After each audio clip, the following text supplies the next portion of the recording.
আসসালামু আলাইকুম রহমতুল্লাহ বরকাত নাহমাদুল্লাহ আল্লাহ রসুল করিম আহমাবাদ।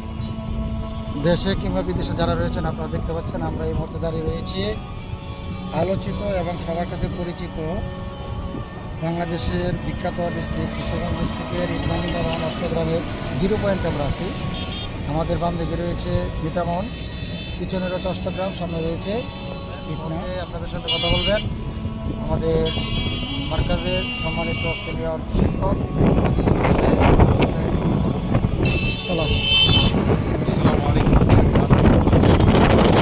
অতিরিক্ত বাতাসের কারণে আওয়াজটা বোঝা যাচ্ছিল না। যাই হোক, আমরা অবস্থান করছি কিশোরগঞ্জ জেলার ঐতিহ্যবাহী জায়গা মিঠাইমন এর 0 পয়েন্টে আমরা অবস্থান করছি। আলহামদুলিল্লাহ, জায়গাটা আমাদেরকে বেশ অবাক করে দিয়েছে। এত সুন্দর জায়গা, আসলে এখানে না আসলে উপলব্ধি করা বড় দায়ী ছিল। এখানে আমরা এসে অনেক কিছু দেখলাম মাশাআল্লাহ। বেশ করে লেকগুলোর সৌন্দর্য কতটা সুন্দর হতে পারে, এগুলো আমাদেরকে আল্লাহ সুবহানাহু ওয়া তাআলার শ্রেষ্ঠত্বকে স্মরণ করিয়ে দেয়। তিনি পৃথিবীকে এত সুন্দর করে সৃষ্টি করেছেন, আলহামদুলিল্লাহ। না জানি তিনি এরকম কত শত হাজার কোটি জায়গা তিনি পৃথিবীর বুকে দিয়েছেন। আলহামদুলিল্লাহ, আলহামদুলিল্লাহ। তার সৃষ্টি যদি হয় এত সুন্দর, তাহলে তিনি আরও কত সুন্দর হবেন।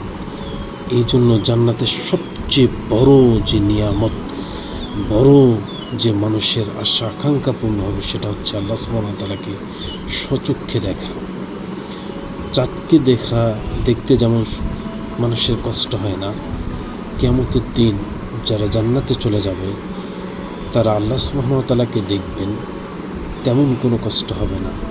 তার সৃষ্টি যদি হয় এত সুন্দর, তাহলে তিনি কত সুন্দর। আল্লাহ সুবহানাহু ওয়া তাআলাকে আমরা জান্নাতে তাকে আমরা স্বচক্ষে দেখব, এই কামনাই করি। আসলে তার সৃষ্টির প্রত্যেকটা দিক যদি আমরা বিবেচনা করি, তাহলে আমরা এখান থেকে অসংখ্য শিক্ষা পাই।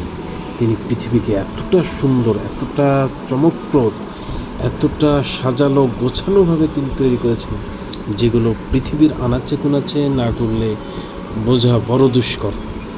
আসলে এক জায়গায় বসে থাকলে এই সৌন্দর্য উপলব্ধি আপনি করতে পারবেন না। ঘুরতে হবে, জায়গা দেখতে হবে, চিনতে হবে, শিক্ষা নিতে হবে, উপদেশ গ্রহণ করতে হবে। বিভিন্ন নদ নদী, বিভিন্ন কিছুর তিনি উদ্ধৃতি কোরআনুল কারীমে দিয়েছেন।